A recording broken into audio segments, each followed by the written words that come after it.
여러분 안녕하십니까. 경제현장으로 시작합니다. 윤석열 대통령이 오늘 오전 취임식을 갖고 용산시대 5년의 첫 발을 내디뎠습니다. 윤 대통령은 취임사에서 보수의 가치인 자유를 강조하면서 국정 철학의 키워드를 분명하게 제시했는데요. 윤석열 정부가 이끌 5년, 대한민국의 변화와 오늘 취임사에 대해서 자세히 짚어보겠습니다. 유튜브 실시간 댓글 의견 주시면 토론에 반영합니다. 경제현장 오늘입니다. 세 분 모셨습니다. 김태기 단국대 경제학과 명예교수, 최창렬 용인대 특임교수, 이인철 참좋은 경제연구소장 나오셨습니다. 세 분 어서 오세요. 네, 반갑습니다. 안녕하세요. 자, 윤석열 대통령 5년의 첫날 시작이 됐습니다. 취임식이 아침에 있었고요. 지금은 오후 행사를 진행하고 계시는데, 김태기 교수님, 오늘 국회 여의도에 있었던 네. 취임식 다녀오셨죠? 네, 어떻게 다녀왔습니다. 네, 어때 분위기가 좀 어땠습니까?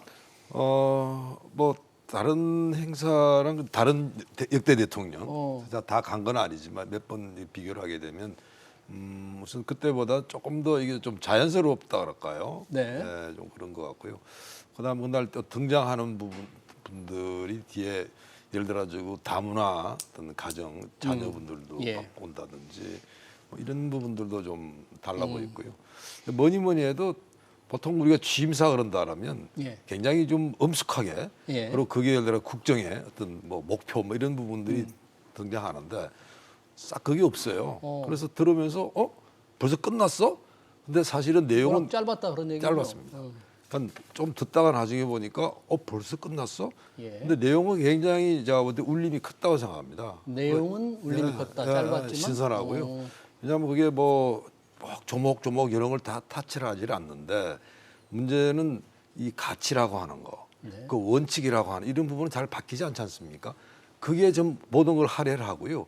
구체적인 어떤 뭐 국정의 어떤 이런 부분들은 어쩌면 제가 볼 때 지난번 인수위 과제 110개 뭐 이런 대로 대처되는 거 아닐까. 그래서 오늘의 내용은 전반적인 어떤 핵심은 우리 국가가 우리 국민이 그리고 어떻게 나아가야 될 방향, 그런 가치, 철학 이런 부분이었다고 생각합니다.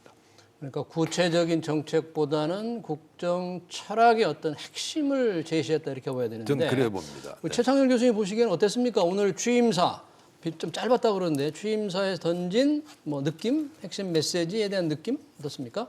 취임사가 16분이었어요. 그러니까 네. 짧았던 편이죠. 그리고 이제 보도에 의하면 윤석열 대통령 스스로가 많이 이제 썼다라는 거예요. 거의 다 썼다 이런 얘기인데. 그러니까 과거 지금 우리 김 교수님 말씀처럼 과거 이제 그 취임사가 보면 이게 나열식이 많았어요. 어떻게 하겠다 이렇게 하고. 예. 근데 이번엔 그 나열식은 아니었던 거고. 예. 자유라는 걸 굉장히 많이 강조하죠. 자유, 그렇죠. 자유가 뭐 35번 나왔다 그럽니다. 35번. 네, 나왔는데 자유 그다음에 보편적 가치로서의 자유를 얘기하고 또 하나 눈에 띄는 게 반지성주의라는 단어가 눈에 확 띄더라고요. 반지성주의 조금 그런 어려운 얘기인데, 말이네요. 그러니까 이제 그 앞뒤 맥락을 보면은 현재의 그 정치가 민주주의 위기다라고 이제 진단을 하고 이제 재기능을 못 하고 있다 민주주의가. 그러면서 그 이유가 다수의 억압이다. 근데 다수의 억압은 반지성주의, 다시 말하면 과학과 진실에 입각하지 않고 다수의 억압에 의해서 민주주의가 위기에 처했다. 예. 다시 말하면 합리주의와 지성주의가 지금 각옷을 잃었다. 이렇게 이제 해석될 수 있는 부분들입니다. 이게 굉장히 인상적이었어요. 예. 지난 문재인 대통령 때의 취임사에서는 아주 워낙 거기 인상적인 단어가 있었죠. 기회는 평등하고 과정은 공정하고 결과는 정의롭다. 이거 뭐 대한민국 사람이 거의 다 아는 거예요. 굉장히 감동적인 취임사였는데 그런 거 사람이 먼저다 이런 거였는데 오늘 취임사는 어쨌든 반지성주의 그리고 사회 갈등과 양극화를 해결하기 위해서는 빠른 성장이 필요하다. 빠른 성장. 그러니까 양극화를 해소해야 되겠다는 문제의식은 드러나 있고 그를 위해서는 분배나 이런 것보다는 과학과 기술의 혁신을 통해서 빠른 성장을 해야 된다는 이런 나름대로 큰 방향 같은 거. 네. 또 그리고 북한 비핵화를 강조하면서 이제 대화의 문이 열려 있다.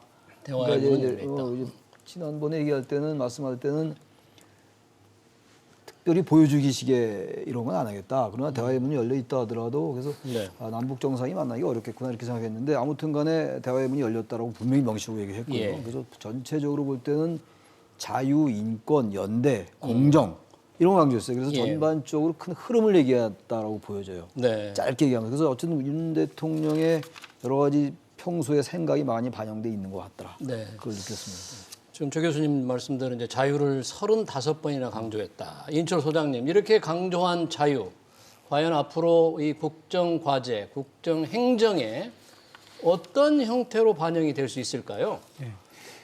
두 분은 일단 정치를 이제 많이 평론하셨기 때문에 상당히 이제 좀 상징적으로 네.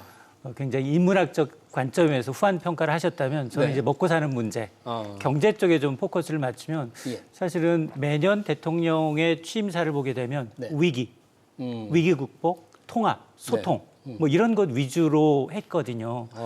근데 지금 갑자기 우리나라가 왜 자유를 언급할 만큼 억압받고 있나?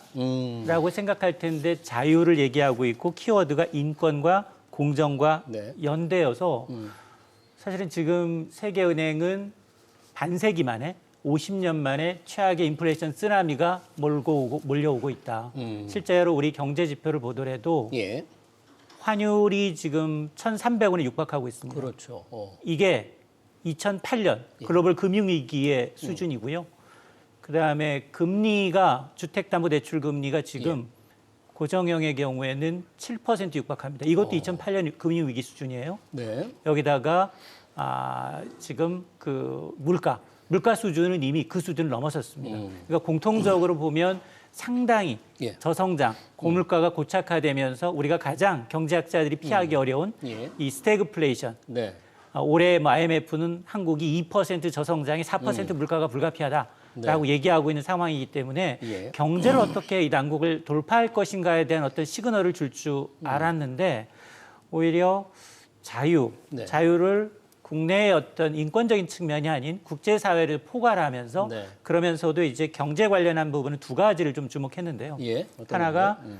이제 이 양극화 해소를 해서 빠른 성장을 해야 된다. 글쎄요. 그렇게 예. 했어요. 도약과 빠른 성장이 길이다. 길이다라고 이제 네. 얘기를 했고 예. 그러면 빠른 성장이라는 건 도대체 뭐냐라고 했더니 과학, 기술, 혁신에서 이뤄낼 수 있다. 네. 그래야 양극화 해소가 가능하다라는 담론을 얘기했거든요. 예. 물론 앞서서 인수위가 이제 110대 국정과제를 발표를 했기 때문에 구체적인 담론은 거기서 확인할 수 있겠습니다만 예. 굉장히 전체적인 16분 분량의 취임사에서 예. 경제 위기에 대한 어떤 인식이나 이런 앞으로의 어떤 추진할 만한 이제 드라이브 방향에 대해서는 제가 건지지 못했다라는 부분 좀 아쉽습니다. 예. 현재의 경제 상황에 대한 어떤 심각한 상황에 대한 진단과 이걸 극복할 수 있는 방안에 좀 그런 구체적인 게 좀 부족하다.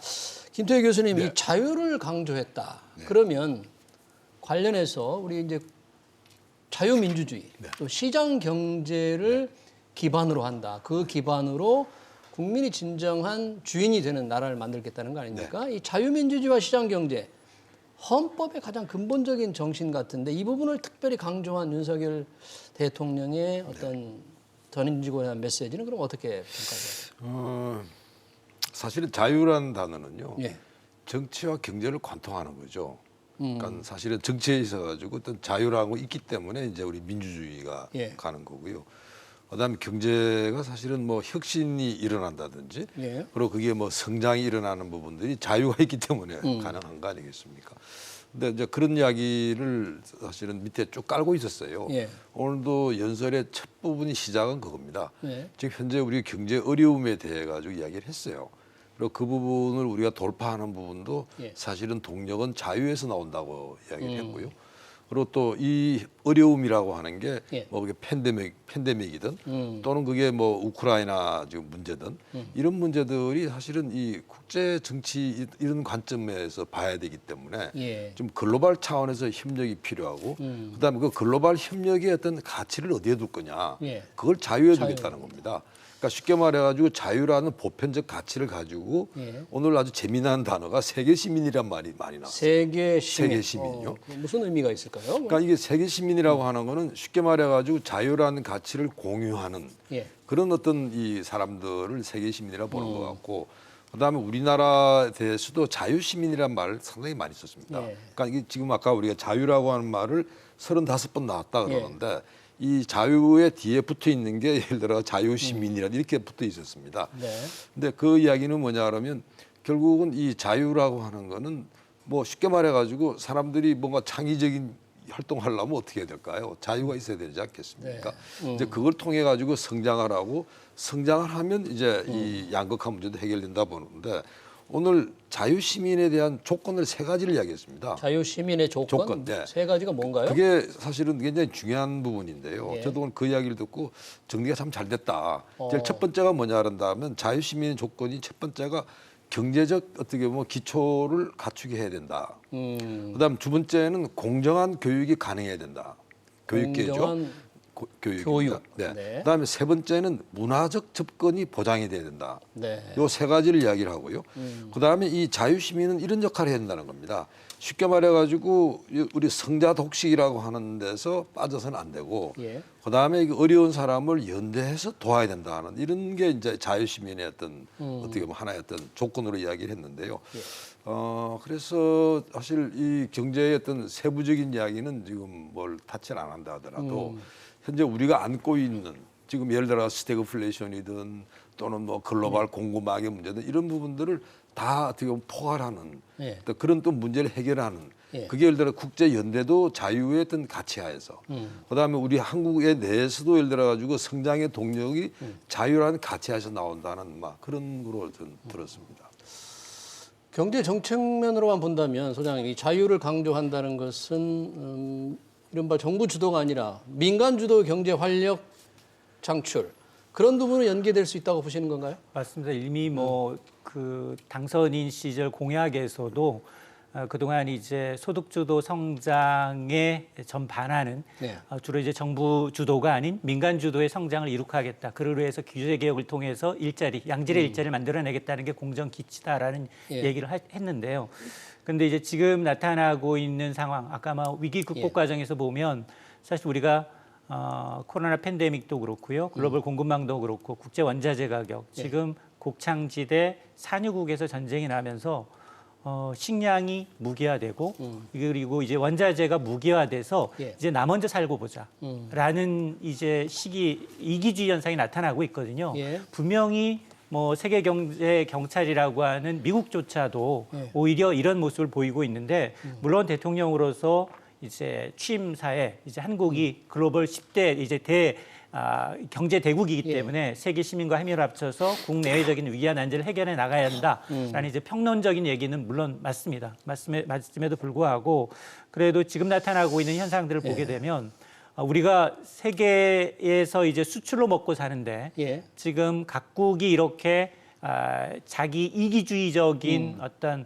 보호무역주의가 강화되다 보면 예. 오히려 우리의 이제 입지가 더 좁아질 수밖에 없고 그러다 보니까 이제 자유민주주의를 통한 어떤 이제 문제 해결 의식이 반영된 게 아닌가라는 생각이 듭니다. 예. 그러면서도 앞서 제가 이제 도약과 빠른 성장이라는 게 과학기술 우리가 잘하고 있는 부분 그리고 혁신에서만 이루어질 수 있고 이런 것들이 아마 이제 우리의 자유민주주의를 지키고 우리의 자유를 확대해서 우리가 이제 지속 가능한 삶을 살 수 있는 수단이다라는 이제 담론을 담은 것 같습니다. 빠른 성장하면 얼핏 성장률로 치면 어떤 걸 생각하고 그런 표현을 썼을지 좀 궁금하긴 하네요. 빠른 성장. 그동안 예. 우리 이전 대통령들은 뭐 이명박 대통령의 뭐 747 공약이라든가 그리고 뭐 이제 그 여러 가지 이제 숫자로 대표되는 예. 그리고 이제 문재인 대통령의 경우에는 81만 개의 공공일자리 창출이라든가 여러 가지 수치로 제시했던 것들은 사실 달성하지 못한 경우가 되게 많았거든요. 근데 지금 뭐 2% 저성장 얘기가 나오는데 빠른 성장을 하겠다? 네. 구체적인 담론으로 들어가서 성장할 수 있는 방법이 사실은 없습니다. 뭐 방법이 5년간 예. 5년간 얼마나 빠르게 경제가 회복되느냐는 우리의 의지도 있지만 예. 대내외적인 환경 여건 변화에 따라서 우리가 얼마나 능동적으로 대응을 하느냐. 그리고 이제 윤 대통령이 언급했던 네. 과연 규제 혁신을 통해서 민간인들이 얼마나 투자를 활성화하고 그리고 이런 일자리를 만들어내느냐가 이제 관건이기 때문에 그러기 위해서는 사실 이미 규제 완화를 약속했다 하더라도 예. 이게 실행이 되느냐 이건 별개의 문제고요. 예. 실행하기 위해서는 국회라는 관련법을 이제 개정해야 되는 문제까지 이제 그렇죠. 이어질 수 있는 부분이기 때문에 예. 과연 이제 협치가 잘 될 수 있을지 예. 과연 이번 이 취임사에서 야당인 민주당이 협치의 가능성을 좀 엿봤는지 네. 아니면 오히려 뭐 여러 가지 반지성주의라든가 이런 것에 오히려 더 민감하게 좀 반응을 하면서 앞으로 국회에서 협치를 더 어렵게 하지는 않을지 뭐 이런 부분에 대한 이제 의무도 남아있기 때문에 이건 아마 대통령의 리더십이 다시 한번 이제 이 위기의 이제 순간에서 출발하지 않나라는 생각을 합니다. 최 교수님 지금 반지성주의라는 표현이 상당히 주목을 끌었다고 했지 않습니까? 이제 양극화 같은 어떤 경제 위기를 극복하는 게 정치가 돼야 되는데 이 정치가 자유민주주의의 위기 때문에 작동을 안 한다. 그거의 근저에는 반지성주의가 있다. 이런 표현을 이제 대통령이 쓰셨는데 혹시 지금 여당, 이 야당이죠. 민주당을 의식해서 이 표현을 쓴 거 아니 아닐까요? 그렇게 단정할 수는 없어요. 그렇게 예. 단정하는 거야말로 정치공학적으로 접근하는 예. 건데 보기에 따라서는 예. 반지성주의 자체는 그 당연한 말씀이에요. 전 차라리 이게 철학적인 이런 게 차라리 나은 것 같아요. 역대 취임사는 전부 너무 나열식이고 열거식이고 하나만 한 얘기들 전부 있었고 그거 다 실천 안 됐잖아요. 얼마나 많습니까? 첫째 뭐 하겠다, 둘째 뭐 하겠다, 셋째 뭐 하겠다 쭉 그랬어요. 문재인 대통령도 그랬고 박근혜 대통령도 예. 그랬고. 저는 그래서 이런 전반적인 기조는 좋은데 예. 다시 제가 아까 말씀드렸던 그 반지성주의 말씀으로 돌아와서 예. 그게 다수의 억압이란 말이 나와요. 근데 원래 민주주의라는 것에서 가장 경계해야 될 것이 다수의 행포거든요. 다수의 힘으로 상대 의견을 억압한다. 억압한다는 게 나온단 말이에요. 네. 그러니까 더 티러니 오브 메저리티라는 게 다수의 행포예요. 그 아리스토텔레스도 걱정했던 것이고 많은 정치 철학가들이 걱정했던 게 다수의 행포란 말이에요. 예. 다수에 의한 지배가 민주주의임에도 불구하고 다수의 행포가 항상 민주주의를 망치는 거란 말이에요. 그러니까 아주 정확하게 맞는 얘기를 한 건데 이게 어쨌든 대통령이니까 대한민국의 대통령이니까 대한민국의 국내 정치를 의식하고 얘기했을 거 아니겠어요. 그러지 않겠습니까? 네. 그렇다면은 이 얘기는 정확하게 맞는 얘기인데 다수의 힘으로 억압하면 안 되는 거죠. 민주주의 원론적 입장에서부터 이론적으로. 그런데 아무튼 현재 대통령이니까 이게 지금 반지성주의나 이 합리주의나 지성주의가 지금 외면당하고 힘에 의해서 뭔가 자꾸만 밀어붙이는 거 아니냐. 팩트는 그대로 있는데 예. 과학과 진실, 합리와 지성을 놔두고 자꾸만 다수로 억압하려는 게 아니냐라고 해석할 소지가 있어요. 민주당은 말이죠. 민주당은 그렇게 반응을 그렇게 보이는지 안 보이는지 모르겠는데 네. 제가 느끼기엔 그렇게 해석할 여지는 있는데 그러나 이걸 그렇게 단정할 수는 없죠. 한국 사회가 어쨌든 간 뭔가 어쨌든 간에 현대 민주주의 위기긴 해요. 예. 다수가 뭔가 자꾸 밀어붙이려 하거든요. 저는 그런 쪽에 방점을 찍었다고 볼 수 있다고 봐요. 네. 민주당을 의식해서 민주당은 당신들 너무 다수 행파하지 말아라. 지금 청문회 정치처럼 이렇게 우리가 단정할 수는 없고 왜 제가 그 말씀 드리냐면은 그렇게 해석될 여지가 있다 하더라도 여러 가지 지금 뒤에 얘기 나오는 거 보면 자유, 민주주의, 시장경제 이런 얘기를 하고 있거든요. 국민주의 나라. 그렇다면 이거는 뭐 그렇게 꼭 부정적으로 해석할 필요는 없다. 이제 앞으로 이제 어떠한 그 구체적인 이제 그 하부 그 과제들이 나와야 되겠죠. 뭐 110대 국정과제 발표했습니다만 네. 그러면서 볼 때 차라리 그런 면에서 볼 때는 과거에 너무 진부했던 취임사에 비해서는 저는 이 부분 자체가 지금 그렇게 흠잡을 게 없는데 단 하나 예. 그 변화와 개혁이라는 말을 발견할 수 없어요. 취임사에서 변화 개혁이란 말이 전혀 없었나요? 물론 제가 자세히 다 못 봐서 모르겠는데 제가 참 못 본 것 같거든요. 없는 단어가 많아요. 그래서 협치 통합 얘기는 워낙 많이 했으니까 어. 그 얘기만 안 하더라도 이미 다 아는 얘기니까. 근데 저도 변화와 개혁 뭔가 한국 사회가 바뀌어야 된다. 근데 한국 사회뿐만이 아니라 항상 바뀌어야 되는 거거든요. 항상 진보해야 되는 게 인류 역사인데 변화와 개혁이란 말은 워낙 이제 대한민국 사람들 다 대통령들이 제일 좋아하는 얘기가 개혁과 변화 아니에요? 근데 어쨌든 이 말이 빠진 것도 상당히 특징적이었다. 예. 전 뭐 그건 워낙 당연한 말이니까 빠졌다는 자체를 뭐 꼭 비판적으로 본다기보다도 대단히 특징적이고 인상적이었다는 말씀드립니다. 그런 말이 없는 게 네. 지금 협치와 통합, 뭐 소통 이런 말도 이건 없죠. 없어요. 물론 평소에 워낙 나왔던 얘기인데 워낙 나오던 거라서. 요즘 여야 간에는 통합 협치 말 자체를 안 해요.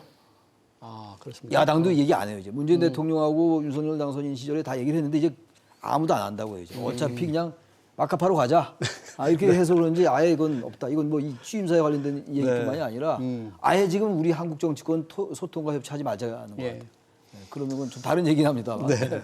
정치적으로 없는 단어도 많지만 네. 김태희 교수님 이 자유를 강조하면서 보통 기업인들이 기대했던 시장 경제의 가장 중요한 것 중에 하나 또 규제 완화, 규제 개혁 네.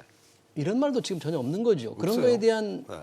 그러니까 제가 볼 어떤 때는 걸로 그런 해석을 해야 될까요? 문제의 경우는 사실은 이제 구체적인 과제니까 약간 그 부분은 이 취임사에서는 커버를 안 한 것 같아요. 예. 그러니까 아까 우리 최 교수님 변화와 개혁만 없다 그랬는데요.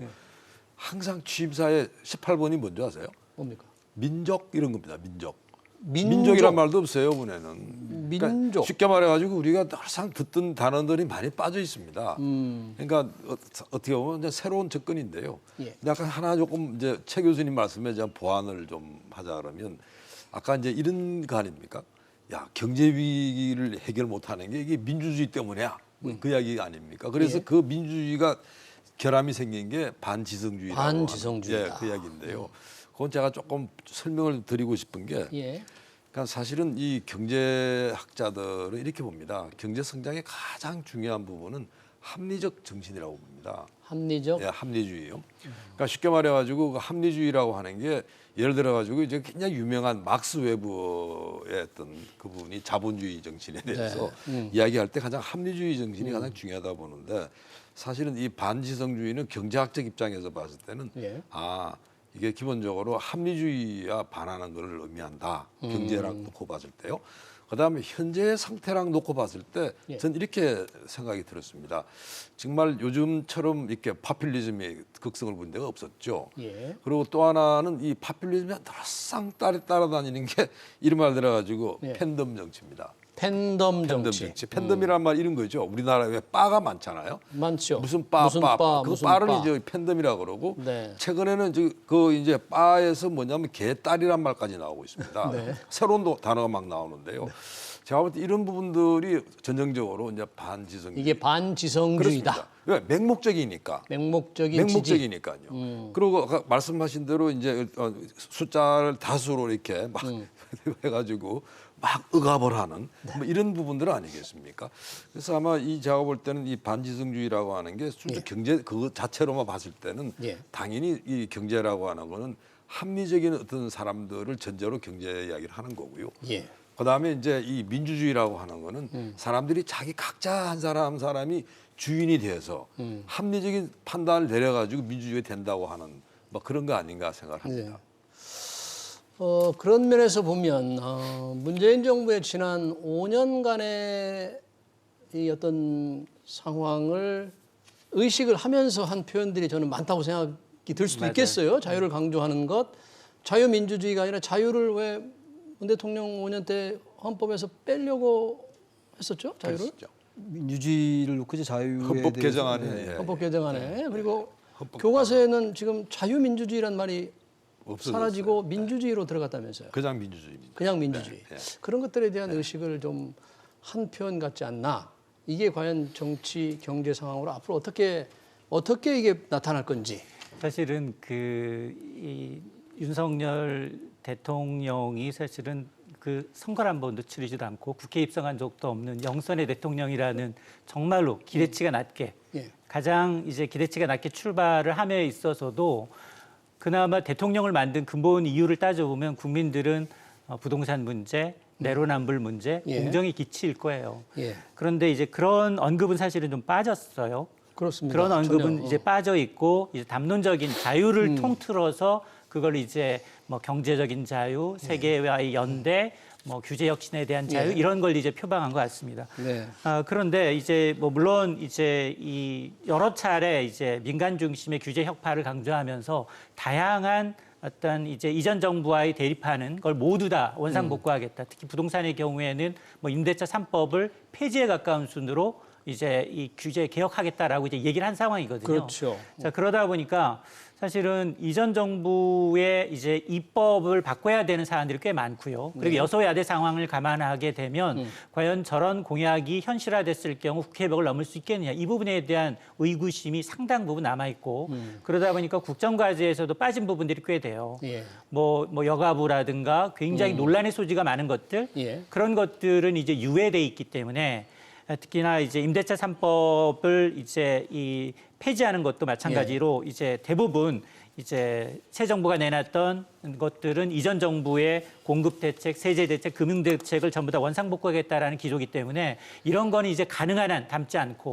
대신에 이제 이 전반적인 어떤 자유와 그리고 이 통합을 통해서 그리고 이제 세계적인 연계를 통해서 이 위기를 극복하게 나겠다라는 이제 메시지를 준 거기 때문에 전직 대통령 거기다 모셔놓고 이전 정부를 좀 비교하고 하는 것은 사실 예우가 아니잖아요. 예. 자, 그러다 보니까 뭐 지금 국민들이 가장 걱정하는 건 사실 먹고 사는 문제예요. 지금 뭐 검수완박도 용산 이전도 예. 국민들은 사실 관심 있는 분만 있고요. 예. 일정 부분 지금 당장 내 지갑에서 빠져나가는 돈 어떻게 하면 좀 줄어들까 이걸 걱정하고 있기 때문에 예. 아마 구체적인 액션 플랜은 각 이제 정부 부처 수장이 좀 공개가 돼야 되는데 이마저도 뭐 총리 내정자를 비롯해서 19개 이제 장차관 가운데 지금 예. 절반도 안 되는 숫자로 출발하고 있고 이러다 보니까 이제 추경류 부총리가 대행하면서 전체를 이끌다 보니까 굉장히 좀 위태위태하다라는 생각이 좀 듭니다.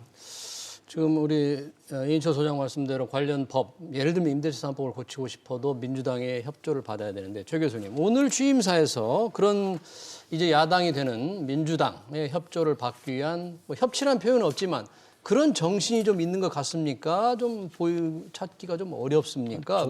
이 대통령의 국회에 대한 인식이 좀 드러났습니까? 국회에 관련된 뭐 그런 건 별로 안 나타나고 있어요 지금. 아주 원론적 얘기들이에요. 보편적 가치, 자유 다 말씀 나눈 겁니다만, 그다음에 사회 갈등 양극화를 해결하기 위해서는 빠른 성장, 과학기술 혁신 이런 얘기들이고, 그다음에 평화 얘기했고, 북한 비핵화 얘기하고 그랬는데 역시 아까도 말씀드렸습니다만 통합 얘기라든지 야당에 대한 얘기는 별로 없어요. 그러니까 이제 대통령 취임사에서 굳이 그런 부분까지 얘기해야 되나라는 인식이 있는 것 같아요. 워낙 뭐 우리 사회에 사실 큰 현안 중에 현안이기 때문에 여야의 대립이라든지 진영 간의 갈등 이런 것들은 굳이 취임사에 담을 필요 없겠다는 생각했던 것 같고요. 그게 말로 되는 게 아니기 때문에 단지 그러나 이런 취임사의 큰 담론에도 불구하고 당장 내일부터 부딪힐 현실은 여소야대예요. 그렇죠. 이 여소야대가 그리고 이렇게 큰 차이의 여소야대는 없었습니다. 3당 합당되기 전에 1988년도 13대 총선 때 제1당이 이제 민정당이었고 뭐 통일민주당, 평화민주당, 신민주공화당이었잖아요. 옛날 얘기입니다만 그때 여소야대였는데 이 정도 차이는 안 났어요. 그리고 그때는 세 당이 갈라져 있었고 야당이. 지금 이제 뭐 야당이 지금 110석, 여당이래야지 100석 좀 남짓 정도. 그럼 이건 정말로 우리가 협치란 말을 하도 들으니까 너무 진부하지만 굳이 협치란 단어 없더라도 야당과 뭔가 말이 통하지 않으면 안 된다는 거예요. 그렇죠. 일단 감정이 이제 거슬리고 이렇게 되면 이건 불가능해요. 아무리 대통령령을 한다고 하더라도 항의가 뚜렷하거든요. 정부조직법 바꿔야지 여가부를 폐지를 하든 여가부 이름을 바꾸든 할 거 아니겠어요.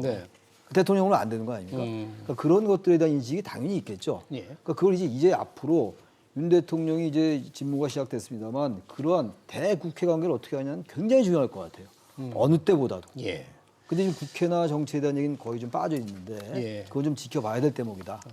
그렇군요.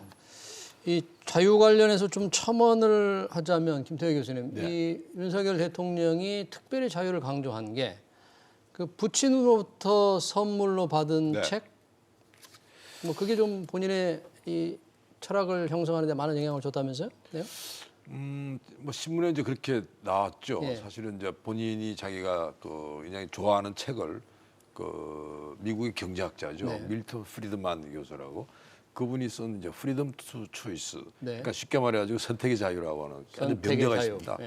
근데 그 책을 아마 이제 아버님 통해 가지고 이렇게 받은 모양인데 사실 그 책은 전형적으로 이 자유가 경제를 어떻게 성장을 시키고 그리고 또 정치와 경제의 관계가 어떻게 연결되는지 뭐 이런 부분들입니다. 특히 거기서 강조하는 부분들이 사실은 이제 국민이 지금 현재와 같은 민주주의라 한다면 오히려 국민이 어떻게 본다라면 예속이 된다, 노예가 된다는 이런 데 깔려 있습니다. 마치 하예크 교수가 말하던 이런 식의 부분들이에요. 그래서 사실 이제 이분이 이제 국민이 진짜 주인이 된다고 하는 이야기도 이제 그런 이야기 같고요. 그래서 아마 그 부분은 아마 이분이 지금 검사 출신 아닙니까? 그렇죠. 법조인이잖아요. 근데 이런 부분들은 아무래도 그 대통령의 아버님의 영향이 크지 않았을까. 또 그 아버님은 사실 이제 경제학자로서 존경을 받는데 그분 또한 시장의 어떤 믿음이 강하신 분이죠. 지금 또 우리 취임사에서 잠깐 말씀하셨지만 양극화 해소, 이 사회 갈등을 해소하는 길이 빠른 성장에 있다. 이 경제학자들은 물론 이 기업에서도 상당한 한편으로 환영하고 한편으로 논란이 될 수 있는 표현 같은데 이 빠른 성장이 양극화를 해소를 어떻게 시켜줄 것인가? 그렇습니다. 지금 어쨌든 기존의 이제 정부 주도형 이제 어떤 성장 주도에서 소득 주도 성장에서 민간 주도의 규제 완화를 통한 민간 기업으로의 성장을 좀 얘기하고 있고요. 또 이러면서도 양극화 해소를 위해서 특히나 이제 이번 주에 이제 첫 국무회의에서는 소상공인을 위한 2차 추가 경정 예산안이 지금 마련되고 있습니다. 추가 경정 예산이요. 여기에는 소상공인 이제 피해에 대한 규모를 직접 좀 이제 과학적으로 해보니 한 54조 원 상당이더라. 여기에서 일정 부분 소상공인에 대해서 한 최대한 600만 원 정도 이제 1차 추경을 제외하게 되면 35조 플러스 알파 내외의 추경이 마련될 것 같습니다. 여기에는 이제 고물가로 고통받는 이제 취약계층에 대한 현금 지급도 포함이 돼 있고 네. 일부 뭐 소비 쿠폰 발행까지 예. 포함이 돼 있어서 예. 어쨌든 지금 그 새 정부가 가장 크게 이제 걱정하고 있는 부분 그리고 네. 전문가들이 지적하고 있는 부분도 그동안 양극화가 세대별 그리고 뭐 젊은 신구 세대 간 그리고 지역 간 네. 그리고 남자 여사 이런 이제 이 갈등이 굉장히 고조화돼 있기 때문에 특히나 코로나 이후 이전 현 정부 상황에서 이 자산 양극화가 더 심화되고 벌어졌기 때문에 이를 어떻게 좀 해소할 거냐에 대해서 정부가 고민하고 있는데 예. 그동안 우리가 늘 한 전 정부, 이전 정부에 걸쳐서 7차례 걸친 추경을 통해서 네. 한 번을 제외하고 대부분은 사실은 보편적이 아닌 굉장히 선별적 이제 복지로 갔기 때문에 아마 그동안 해왔던 방식의 재정은 아니지만 그럼에도 불구하고 지금 우려하고 있는 건 예. 우리가 지금 계속해서 성장을 얘기하면서 재정을 풀면서 또 그러면서도 또 글로벌 금융위기 이후에 최악의 물가난을 극복하기 위해서는 문제요. 기준금리를 또 올려야 되는 긴축해야 되는 상황이거든요. 예. 자, 그러다 보니까 전 세계적으로 보면 물론 뭐 GDP 대비 우리나라가 이전 정부가 돈을 많이 풀었다 적게 풀었다 보는 시각에 따라 달라질 수 있지만 분명한 건 전 세계적으로 돈을 풀면서도 최근 들어서는 재정 준칙을 통해서 쓴 예. 돈을 걷어들이고 있다는 거거든요. 근데 우리는 재정 준칙이 법제화가 되지 않았습니다. 그렇죠. 그래서 아마 계속해서 이제 현 정부 들어서도 뭐 기초연금의 경우 30만 원에서 40만 원으로 인상을 하고 예. 여러 가지 복지 정책에 대한 양극화 해소를 위한 이제 돈 재정이 계속 투입이 될 수밖에 없는 상황이기 때문에 예. 아마 홍남기 경제부총리가 이제 어제 임기 종료하면서 마지막으로 당부한 게 그거예요. 재정 건전성을 좀 지켜라. 최장기 경제부총리지만 그동안 늘 국회와 재정 문제 때문에 굉장히 골머리를 앞섰고 그리고 민주당에서는 기재부 예산실 네. 투대해야 되는 게 아니냐라는 얘기까지 나올 정도였기 때문에 아마 GDP 대비 지금 국가 부채가 한 50% 넘어서 예. 조만간 현 정부 임기 말에는 60% 넘을 것으로 보입니다. 66%를 넘어설 것으로 보여서 예. 아마 지금 법제화해야 되는 이제 재정 준칙에 대해서도 돈 씀과 동시에 예. 이 씀씀이를 어떻게 줄일 것이냐, 빚을 갚아 나갈 것이냐 이 부분도 아마 고민할 대목입니다. 돈 씀씀이를 말씀하시니까 사실 빠른 성장 얘기하면서 또 양극화 해결이 빠른 성장이 해결의 길이다 그러는데 양극화 해소를 위해서 뭔가 복지를 늘리겠다. 정부 재정을 좀 더 쏟겠다. 이런 표현은 전혀 없고 빠른 성장과 도약을 통해서 이게 해소될 수 있다. 경제학적으로 이게 좀 어떤 정책으로 나올 수 있을까요? 이건 어떻게 연관이 됩니까? 사실은 그 굉장히 좀 중요한 예. 부분이죠. 기존의 어떤 이 정책과 전혀 노선을 달리합니다. 그러니까 쉽게 말해가지고 빠른 성장을 통해서 양극화를 해소한다. 예. 그다음에 사회 이동성을 제고해가지고 양극화를 해소한다. 이런 부분들이죠. 예. 보통 우리 양극화 그런다 그러면 그래 소득 재분배도 하고 복지 강화해서 예. 이렇게. 근데 그 부분은 사실은 어느 나라든 간에요. 그러니까 성공한 나라가 없습니다. 그렇게 해서. 예. 그러니까 아까 제가 프리드만 교수 이야기를 했잖아요. 예. 근데 프리드만 교수랑 정반대편에 있는 분이 요즘 우리나라에 좀 유명한 분이죠. 이분은 경제학자는 아니지만 사실 경제사학자입니다. 네. 토마 피케티 교수라는 분이 피케티 있어요. 교수. 예, 네. 우리나라에 꽤 알려진 분이죠. 21세기 자본거래가지고 네, 21세기 두툼한 책을 자본이라는 책. 사람들이 이거 한 권 다 비치하기 좋아하던데 이 토마 피케티 교수의 진단이 뭐냐면 이런 예. 겁니다. 가만히 봤더니 말이지. 예. 이게 뭐 자본주의가 굉장히 힘들다 하는 그런 불평등 문제나 양극화나 뭐 예. 사회 이동성이 없는 이런 부분들이 따져봤더니 이 자본 자체의 문제가 아니고 예. 오히려 문제는 정부가 만드는 제도 자체가 이 불평등을 고착시키고 키웠다는 겁니다. 그러니까 쉽게 말해가지고 이 자본주의를 굉장히 좀 병들게 만드는 제도가 예. 쉽게 말해 힘 있는 자들이 네. 이 정치를 장악해서 거기서 자기들한테 유리한 제도를 만드는 거예요. 예. 그러니까 쉽게 말해가지고 이 정치 기득권자들이 어떻게 보면 제도를 자기들한테 유리하게 만들다 보니까 그게 소외되는 사람. 이제 그걸 이제 인사이드 아웃사이드라 그러는데요. 예. 그러니까 어떻게 보면 정치 제도가 그런 이 불평등을 만들었다고 하는 게 이제 토마 피케티 교수의 어떤 진단이고, 예. 그거는 뭐 진작 아까 말씀드린 뭐 프리드만 교수 이런 분들이 하는 이야기인데요. 예. 그래서 결국은 이 당선인 생각은 제가 볼 때 그거 같습니다. 결국은 이 정치라고 하는 게 이게 바로 서면 기본적으로 아까 우리가 반지성주의 그러지 않습니까? 그러니까 정치가 바로 서게 되면 정치가 좀 자유를 촉진하고 자유가 촉진된다 그런다라면 이동성이 더 올라가면서 네. 예를 들어 가지고 지금 조금 저소득 계층이 고소득 이동이 가능한 이런 류 부분이 돼야지 양극화가 되고 양극화 해소될 수 있다. 그러면 저소득층은 어떻게 그러면 고소득층은 올라가느냐? 예. 성장 안 하고는 저소득층이 안 된다, 못 올라간다는 거죠. 정부가 복지 비용 얼마 더 주는 거예요. 그러니까 좀 수당, 예. 그다음 보조금 드릴게요. 그 보조금 받고 이 저소득층이 고소득층이 될 수 없다고 보는 겁니다. 포퓰리즘으로 양극화 해소가 안 된다 안 되는 그런 거죠. 얘기예요? 사실 그 말은 맞거든요. 정부가 어느 정도 재정 지원해 줬어요. 소득 재분배라는 이름으로. 예. 근데 그분은 그걸 받고 뭐 생계는 유지할지 모르지만 그 양반은 평생 가난하게 사는 거예요. 그래서 차라리 그렇게 하느니 예. 아예 지금 이분들이 공정한 교육을 통해서 그리고 문화적 접근을 통해서 거기서 예를 들어 가지고 어떤 경제적인 기초를 다질 수 있도록 가자. 예. 그게 제가 볼 때는 이게 본인은 이제 시민의 어떤 역할이라고 이야기를 하는데 네. 아마 제가 볼 때 그런 면이 있어 가지고 어떻게 보면 우리가 양극화와 성장 문제, 그다음 불평등 문제 이야기가 되지 않을까 생각합니다. 이제 우리 정답은 없는 것 같아요. 어, 흔히들 말하는 것처럼 분배와 성장이 선순환돼야 되는 거 아니에요? 네. 분배 없이 성장은 없고 성장 없이 분배가 없는 거란 말이에요. 근데 김 교수님 말씀에 거의 95% 이상 동의하는데 문제는 한국 사회의 기득권층이 문제예요. 그러니 아무리 제도를 만들어 놓는다 하더라도 사회가 이미 구조적으로 예. 기득권층이 점점 강화되게 돼 있다고요. 그러니까 지난 문재인 정부 때도 그런 시도를 많이 했는데 안 되잖아요. 네. 그렇게 복지를 강조하고 분배를 강조했던 그 진보 정권들 네. 때 빈부격차가 더 벌어졌다는 통계도 많아요. 부동산 가격이 엄청 올라갔고 어, 그러다 보니까 자꾸 이제 그 비판이 있는 거예요. 진보에 대한 진보 정권에 대한 비판이 있는 거라서 네. 새로운 어떤 그 로드맵을 제시하는 건 맞는데 네. 한국 사회는 기본적으로 기득권이 점점 강고해진다는 거예요. 다시 말하면 영미 계통의 이러한 제도나 이런 구조가 좀 어렵다고 저는 봐요. 어쨌든 간에 북유럽이라든지 그쪽의 그 평등주의로 가긴 가는데 그 평등이라는 게 네.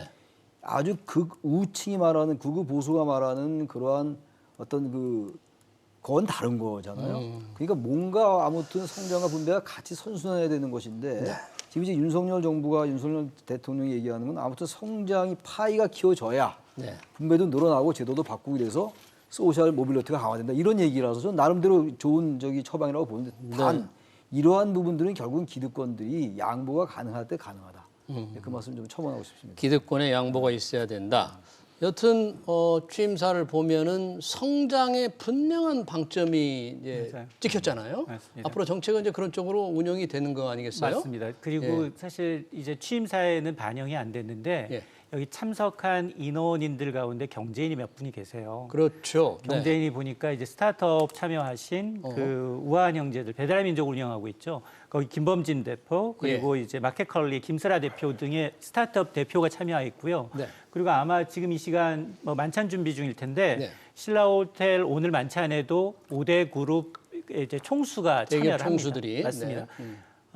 이제 사실은 대통령 당선되고 난 다음에 열흘쯤 지나서 예. 6대 경제단체장을 만났어요. 그것도 상당히 이례적이거든요. 왜냐하면 사실은 정경련 존재 자체가 굉장히 좀 위협받았던 그런 측면이 있는데 문재인 정부에서는 그랬죠. 그렇습니다. 네. 그랬는데도 6대 경제단체장과 만들어서 네. 이제 더 자유롭게 예. 정부 주도에서 민간 주도로 경제를 완전히 탈바꿈할 테고 그렇더니 기업 활동에 여러 가지 방해 요소가 있다면 언제든 조언해달라. 우리 한라인도 놀 테니까 전화까지 해라라고 직접 약속을 했거든요. 예. 자 그러다 보니 지금까지 이제 기대했던 사실은 모든 정부가 규제 완화 얘기하고 민간 성장, 민간이 만들어야지 양질의 일자리가 나온다라고 얘기했지만 실질적으로 가서 구체적인 액션 실행이 이해졌느냐 안 이루어졌거든요.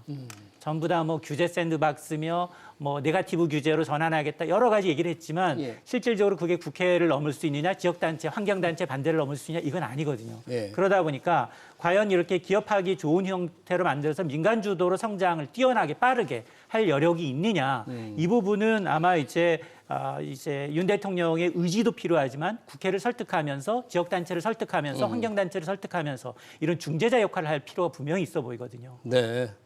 민간 주도 성장의 이제 중요한 이런 방법으로 문재인 정부와는 확실히 다른 게 이제 세금을 통한 재정을 통한 이른바 세금 일자리 창출 이런 것과는 전혀 이제 결별을 하는 거 아니겠어요, 이 정부? 네. 어떤 일자리 관련해서 어떤 정책이 좀 예상이 됩니까? 일단 일자리의 주체는 만드는 주체는 이제 기업이라고 보는 거니까요. 예.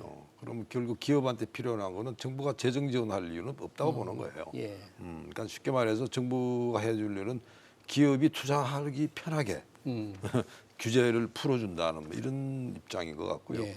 또 사실 그게 맞습니다. 그러니까 이게 정부가 일자리 만들어 가지고 그런 일자리가 지속 가능한 나라가 하나도 없어요. 그리고 또 그 나라가 만드는 일자리가 대부분 가난한 일자리입니다. 그래서 그거는 지금 윤 대통령의 생각이 맞다 보고, 근데 뭐 현실적으로 그러면 이제 이 기업들이 얼마만큼 우리나라에 투자할 거냐 이 부분인데요. 예. 사실 이제 그 문제가 오늘 이야기가 나왔던 대로 이 윤 대통령은 오늘 되게 재미난 말했어요. 글로벌 리더 국가가 되겠다 그랬어요. 글로벌 리더. 예, 그러니까 과거에는 뭐 동북아 중심 국가 아니 뭐 이런 이야기했는데 오늘은 아예 동북아를 뛰어넘어 가지고 글로벌 리더 국가가 되고 네. 그다음에 인류의 어떤 보편적 가치를 같이 하겠다 이렇게 되어 있습니다. 그 이야기는 뭐냐 한다라면 제가 볼 때는 아마 이제 우리가 이 규제란다든지 예. 이런 부분도 굉장히 글로벌 기준에 맞춰 가지고 이렇게 하지 않을까. 그럼 제가 볼 때 기업 경우가 지금보다는 숨통이 틀 겁니다. 알겠습니다. 왜냐하면 지금까지 가장 맹점이 뭐냐면 우리나라 대기업들 뭐 삼성, 현대 등등 해가지고 딱 어디 투자한다라고 미국 투자. 그렇죠. 옛날에 중국 하다가 지금 다 미국 가버렸어요. 네. 그러니까 한국은 누가 챙깁니까? 그러니까 사실은 이제 우리가 글로벌 리더 국가로서의 위치를 다시 가져온다 그러면 네. 사실은 뭐 예를 들어 미국 기업이 우리나라 와서 투자해야 되는 거 아니에요? 그다음에 영국도 일본도 중국도 해야 되는 거 아닙니까? 예. 아마 이제 그런 상황을 생각하는 것 같고 제가 볼 때 그게 접근이 맞다 저는 생각합니다. 뭐 글로벌 리더도 중요한 개념이지만 최 교수님, 이 지금 시급한 건 북한의 지금 핵 개발에 대한 대처인데 오는 21일 지금 바이든 대통령이 와서 한미 정상회담을 하니까 이 부분에 대한 윤 대통령의 어떤 메시지는 어떻게 해석을 하십니까? 비핵화가 반드시 필요하다라고 얘기하면서 북한과의 대화는 열려 있다라고 얘기했잖아요. 근데 예. 분명한 거는 거기도 이런 얘기가 있어요. 지금 아까 보니까 예. 결국 이 나약한 평화는 필요 없다라는 거 아니에요. 그런 대화가 예. 있더라고요. 제가 예. 아까 보니까. 그러니까 평화를 당연히 추구하는데 그러니까 문재인 정부 때의 대화, 평화 프로세스 이런 것들에 대해서는 좀 분명히 이 한반도 대북 관계는 좀 바뀔 것 같아요. 그래서 좀 우려스러운 게 좀 대북 강경책 같은 것 때문에 북한도 뭐 그런 이제 선입관을 가지고 있을 것이고 최근에 뭐 올 들어 15번이나 미사일 도발을 했단 말이에요. 그렇죠. 북한이. 그러니까 그런 맥락에서 볼 때 아무튼간에 좀 긴장 관계가 될 수 있는데 예. 기본적으로 뭐 한미 동맹 강화하고 네. 또 중국과의 관계도 이제 더 원활하게 하면서 예. 기본적으로 비핵화를 인정할 수 없다라는 거. 근데 문제는 그거예요 지금. 남북 정상회담 같은 경우도 보여주기식은 안 한다라는 거란 말이에요. 예. 전 맞는 방향이긴 한데 예. 문제는 지금 북한이 바라는 건 대북 제재 완화예요. 근데 대북 제재 완화는 비핵화 없으면 안 된다라는 게 윤석열 정부라든지 미국의 그렇죠. 확고한 전제 입장이거든요. 조건은 비핵화죠. 이렇게 된다면 이걸 어떻게 풀어 나갈 것이냐의 문제거든요. 오늘 이제 그 취임사에서는 북한에 대해서 평화적 타결을 위해서 대화의 문이 열려 있고 네. 만약에 북한이 이 대화의 문을 열거나 비핵화를 한다면 상당히 여러 가지 대가, 좋은 대가가 지불될 거다 이런 취지가 얘기가 예. 있었는데 과거에도 이런 얘기 많이 있었죠. 현실적으로 어쨌든 당분간은 남북 관계는 굉장히 긴장 국면이 불가피하다. 일단 그렇게 봅니다. 네. 네, 윤석열 대통령 첫날 취임식 취임사에 밝힌 국정 철학과 비전 과제 토론 여기서 마치겠습니다. 지금까지 최창렬 용인대 교수, 이인철 참좋은경제연구소장, 그리고 김태기 단국대 경제학과 명예교수였습니다. 세 분 고맙습니다. 네, 감사합니다.